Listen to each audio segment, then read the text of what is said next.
In the summer of 1994, at the Rose Bowl in Pasadena, California, one of the greatest footballers in the world walked up to a white spot on the grass. Roberto Baggio, the man who had single-handedly dragged Italy to the World Cup final, the man who'd scored 5 goals in the tournament. The entire World Cup had been building to this one moment. One kick, Brazil 3, Italy 2 on penalties, and Baggio had to score to keep Italy alive. He missed. The ball sailed high over the bar and into the night sky. Baggio stood there, head bowed, hands on his hips, staring at the ground. He didn't move for a long time. Years later, he said, "I still dream about it. If I could erase one moment from my career, it would be that one." This was a man who had devoted his entire life to football, who had converted to Buddhism for inner peace, who had done everything right for 6 straight weeks. And in 1 second, 12 yards from goal, it was all reduced to a single image of heartbreak the entire world still remembers 30 years later. That's what a penalty shootout does to a human being. Here's what most people don't think about. A penalty kick is not really a football skill. In open play, a professional footballer scores from 12 yards essentially every time. That's not a challenge. What a penalty shootout actually tests is your ability to perform a simple physical task while your brain is flooding your body with cortisol levels that research says rival those of soldiers under fire. Not metaphorically, biologically. The stress hormone that activates your fight or flight response narrows your vision, tightens your muscles, and tells your body it might be about to die. A player's brain, the fear center called the amygdala, essentially hijacks rational thinking as he walks from the center circle to the spot.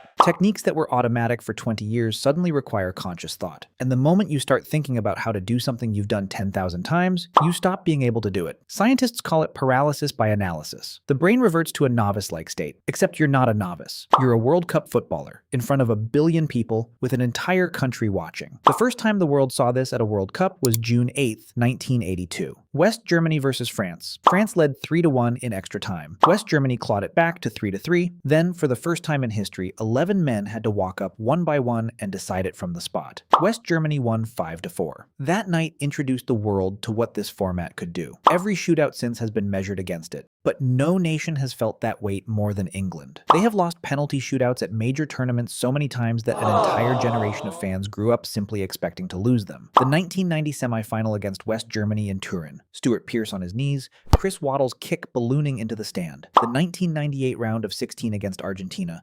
The 2006 quarterfinal against Portugal. 3 World Cup shootouts. 3 exits. The image of Pearce collapsing became one of the defining photographs of British sporting culture. 6 years later, at Euro 96, he scored a penalty at Wembley and screamed at the sky with everything he had. The crowd understood immediately exactly why. That's the other thing about a penalty shootout. It doesn't just happen on the night. It echoes forward and backward in time. It follows players for decades. The 2022 World Cup final in Qatar may have been the greatest football match ever played. Mbappe hat trick, Messi magic, 3-3 after extra time. And what decided it wasn't brilliance or pace. It was Emiliano Martinez, Argentina's goalkeeper, getting inside the heads of French players before they even placed the ball. He stared them down. He celebrated before saves happened. He was infuriating and brilliant, and Argentina won. Martinez became a global icon overnight. Penalty shootouts are not really about football. They are a psychological warfare contest disguised as sport. A Norwegian professor named Geir Jordet has spent 20 years studying exactly this. He found that players who pause too long after the referee's whistle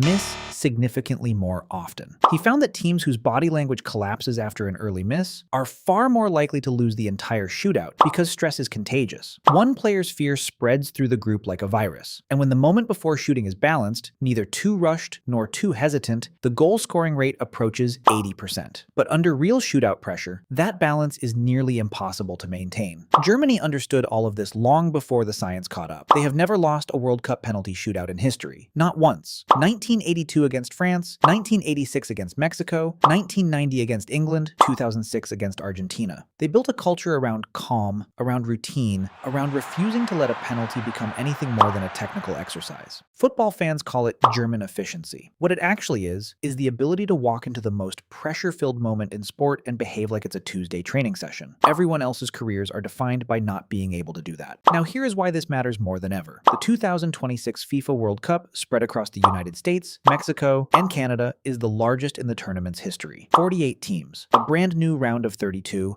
more knockout games than any World Cup before it, more extra time, more of those nights that end with a player walking to a white spot on the grass while a nation holds holds its breath. The expanded format means the winner of this tournament will almost certainly have survived multiple penalty shootouts to lift the trophy. It will not be enough to have the best players. You will need players who can walk to that spot at midnight with a billion people watching and remember how to do something they have done since childhood. Roberto Baggio scored 311 goals in his professional career. He took thousands of penalties. He missed one that mattered. 30 years later, that's the only image the world kept. That is what a penalty shootout does. It doesn't just decide a game, it decides how you are remembered forever.